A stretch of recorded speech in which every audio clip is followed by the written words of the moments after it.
What's up mga bro? So magandang araw sa inyong lahat. So nandito na naman tayo. Nagbabalik. Ito na po yung part 3 ng overhaul natin ng RS or yung CBR 150. So ngayon araw mga bro ay ang tutorial natin is kung paano naman itap overhaul itong makina na K59. So ayan, bago natin umpisahan yung ating video, yung mga bago pa lang po dito sa ating channel, huwag niyo po kalimutan mag-subscribe para po palagi kayong updated kapag mag-upload po tayo ng mga panibagong tutorials.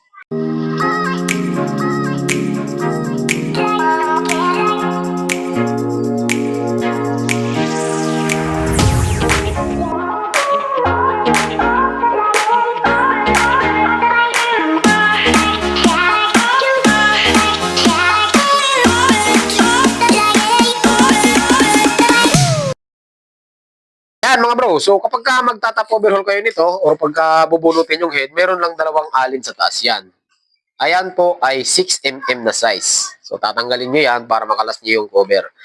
Kapag ka wala kayong pamalit na gasket, iingatan nyo yan mga bro, yung gasket natin. Kasi kapag ka naputol yan, tagas ang kakabutin natin dyan. Wala na ba tayong lagayan bro? Diba? Aha. Yan, doon sa ano bro, sa basahan.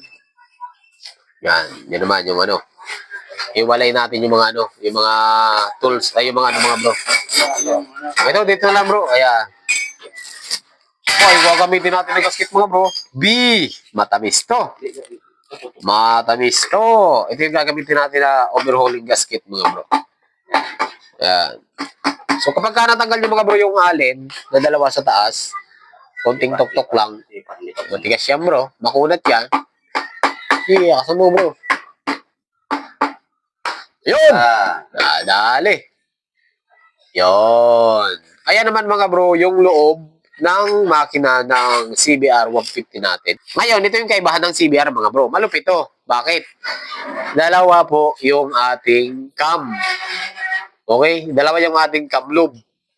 Ayan. Kaya pares-pares siya ng Raider talaga. Ayan o. Ito naman yung timing natin. So mas maganda, i-timing mo muna bro. Kaya mo bang ikutin bro? Kaya mo bang ikutin? Mahirap ano? Ayan, mga bro. So, kung nakikita nyo, bali, nakalas na natin or natanggal na natin yung cover. At ganito po yung itsura ng loob. So, hindi pala siya pares na parehas nung RS150 natin. Kasi ito, kung nakita nyo mga bro, dalawa yung cam loop natin. Okay? Dalawa yung cam loop, tsaka yung, tapos yung itsura ng mga timing niya, iba. Kasi yung CB150 na ginoverhaul natin, walang tornilyo. Nakapress lang. Kaya, ang nangyari doon, siguro sa sobrang lakas ng motor, umikot yung yung sprocket natin, tumabingi yung timing kaya umingay. Kung makikita nyo mga bro, meron itong overhaul ng CB150. Ito naman, CBR na version 2. So, ganito yung itsura ng makina niya. So, yan mga bro, naka-timing na yan. Kung nakita nyo, merong guhit sa ilalim, ipapantay nyo lang yan. Tapos dito sa ilalim, ayan o, ito yung guide. Ayan. Tapos naka-circlip lang siya. Ayan. So, mas maganda mga bro kapag ganito, double check nyo muna para sa pagbabalik mamaya kapag binubuo, meron kayong guide. Tapos lagi yung tatandaan kapag mga ganito mga bro, mga shim type, ano siya, yung loob lagi nakapalabas yan. Okay? Hindi siya pwedeng paloob. Dapat nakarelax lang yung ating mga shim. Ayan. So ngayon bro, bago natin kalasin to, luwagan mo muna yung tensioner. Ito pala mga bro, naka-manual tensioner na siya. Magkano ba yan? 450 din pala yan mga bro. Ibalik natin sa dati yan. Okay. Ito naman mga bro, hindi nyo kailangan kalasin to, no? Ayan, yung kasi hindi naman natin papalitan ng sprocket yan or yung timing gear. Ayan, kapag nakalas nyo na yan mga bro, lawlaw na yung kadena natin, no? Medyo lawlaw na yan. So ngayon, dito tayo bro. Itong chain guide natin, tatanggalin nyo yan, gamit yan ng 10mm. Lahat. Pero ang pinakamaganda nito mga bro, pagkakalas, pair by pair, hindi yung, uy, nahulog pa. Yan. Okay, kalisi bro. Okay. Ang ikot niyan mga bro ay counter din. Okay, kalas lahat. Luwagan mo lahat bro. Para isang big sana. Yun o. Lumalaban pa. Baka pangit na yung bro pangkalas. Magkano pa dyan ang medyo maganda. Yan, yung sa'yo na yan, maganda yata. Kutsu ba yan? Meron dyan, meron akong T-range bro. Ayan o. Ayan. Okay, luwagan natin. Matigas ba? Okay. Matigas ba bro? Hindi. Sige. Hawakan lang, hawakan.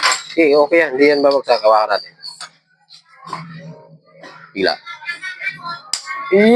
Tigas nga talaga, no? Talagang first time, ano, bro? Talagang first time niya makakalas, bro. No? Lahat. Kailangan ng pwede. Pero 8mm lang yan, bro. Maliit lang. Ganyan kapag ka. Oo, kapag ka, Gis.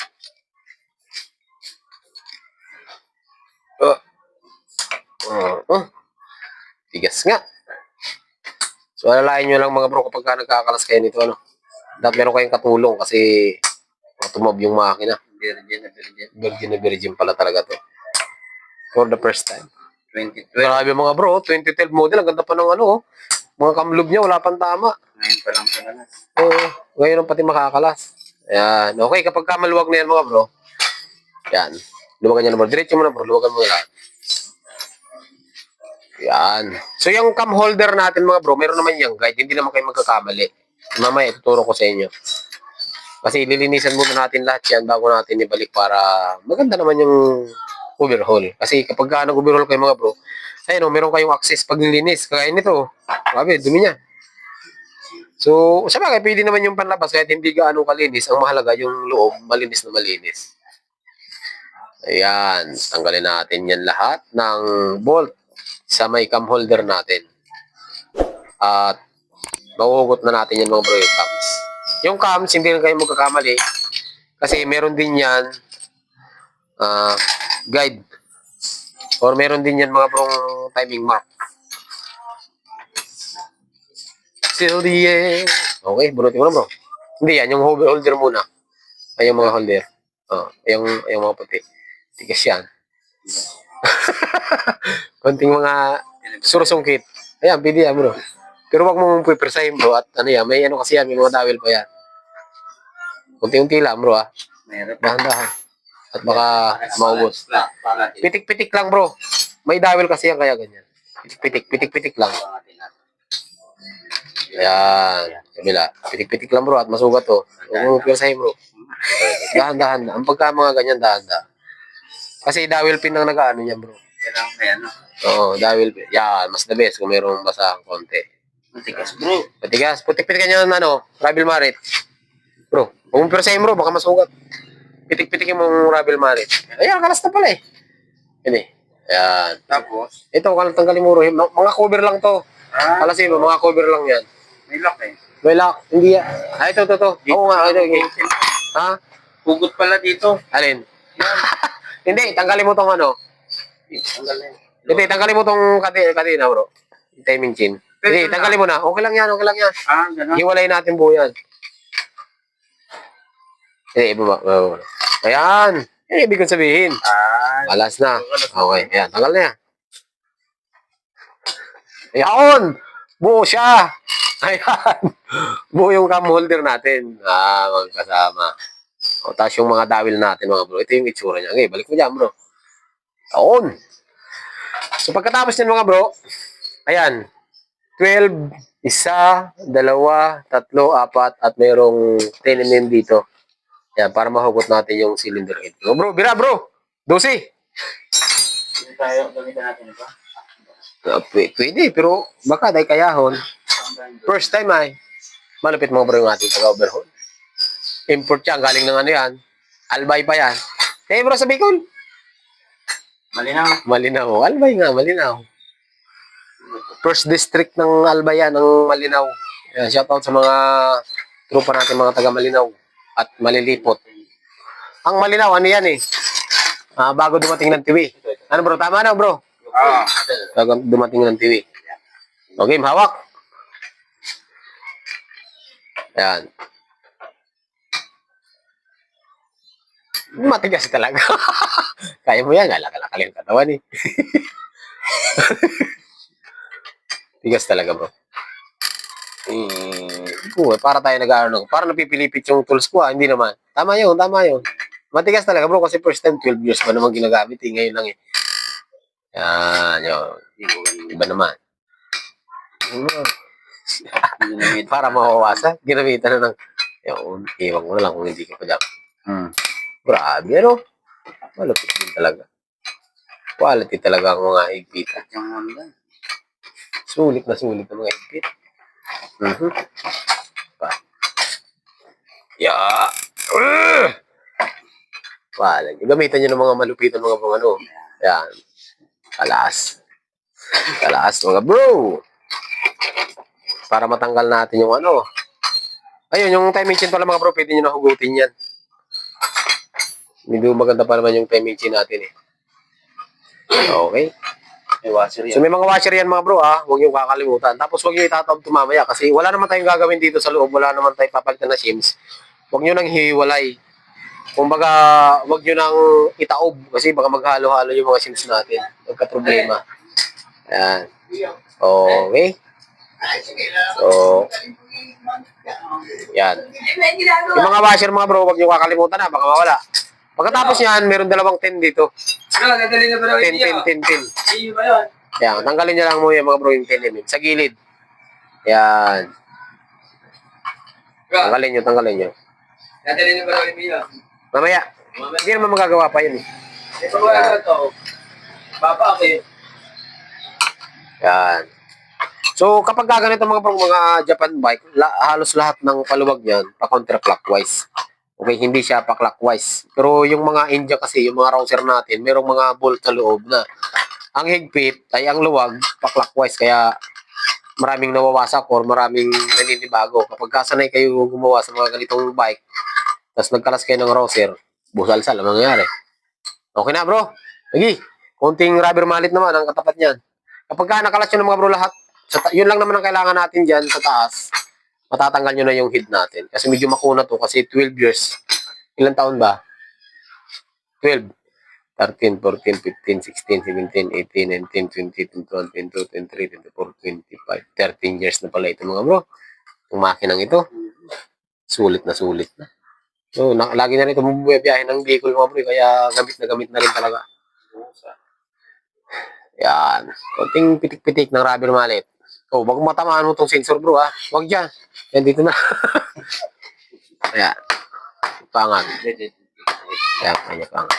Yun! Ayos na! Okay? Bunot. Ayan. Bawel pin, huwag yung kakalimutan. Ayan. Paano mo bro, wag mo itataob muna. Ayan. Ganyan lang. So, dito. Ayan. Ganda pa ng block Ito mga bro. Ayan. Pwede na hugutin din yan kasi wala nang lock yan. Okay, pupukon mo ulit bro. Ayan, okay, tanggalin mo na to para ano. Tapos itong guide, yan, pwede nyo hugutin yung isang guide. Ayan, tanggalin mo. Yung isa, hindi nyo mahugot yan, gawa na ng katornilyo yan. Okay bro, pitik. Yun. Ayos. Hugot. May tama na rin bro. Pero goods pa yan no? Pero tunay pa yan. Tingnan natin yung black kung gaano kaganda Meron na rin konti. Ayan Pero, pwede pa to. Pero may tama na. Tutusin may tama na, bro. Daldal ako hindi. Ayun Okay. So, paano ba yan, mga bro? Tanggalin natin yung lock, yung pin.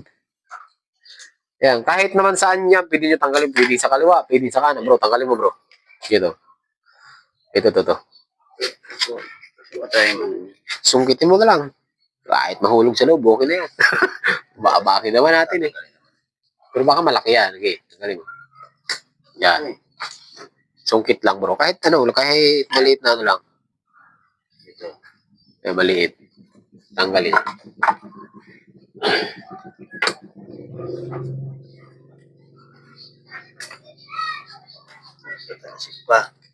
Tumalsik na. Matulis na pa. Tayo dyan boy. Ito. Ayan. Hindi, matulis yan bro. Baka naman madali ganyan. Ano lang ito? Kahit ito. Yeah. Palas na. Hawakan mo baka tumasik. Kailangan mo ito ng kamay. Ayan Palas na. Yeah. Hawakan lang. Palabas. Yun! So kapag nakalas yung pin mga bro, simple dito yung lock pala, dito nyo idadaan yung pin. Okay. Bro, sundutin mo naman ng mic. Hindi mo maano yan, bro. Hindi mo mahugot yan. Dito sa kabilang sundot. Ayan. Layo. Sundin mo lang. Sundutin mo. Matigas. Ayun, oh. So, kapag nahugot yung pin, maangat nyo na yung piston. Hey! Astig, di ba? Ayos, mga bro. May tama. Nangaang hindi lang bro side bearing, pati ano, may tama na. Okay, pukpukin mo nga bro. May tama na, no? Sigunyal talaga. Pukpukin mo nga. Wala naman ito. Wala na pala talaga. Ay, may tama na talaga, bro. Tama na. Okay. Ganyan pa lang yan, no? Oo, paano kung hinampas na natin? May tama na talaga, mga bro. So, siguro, paano ba yan? Hanggang dito na yung video natin. May tama na pala to, eh. Sobrang ano na. Ang lakas na masyado. Malala na to. Malala na. Ayan. Ngayon, So, yung plane nito, mga bro, ng up and down, hindi normal. Yung side, hindi na rin normal. Kaya, may tama na talaga siya. dahil bibiyakin mo So, na. dahil bibekan na natin to, hanggang dito lang yung video natin, mga bro. So, abangan nyo na lang yung susunod na video natin. So, hanggang dito lang. Magandang araw sa inyong lahat. Trade safe lagi.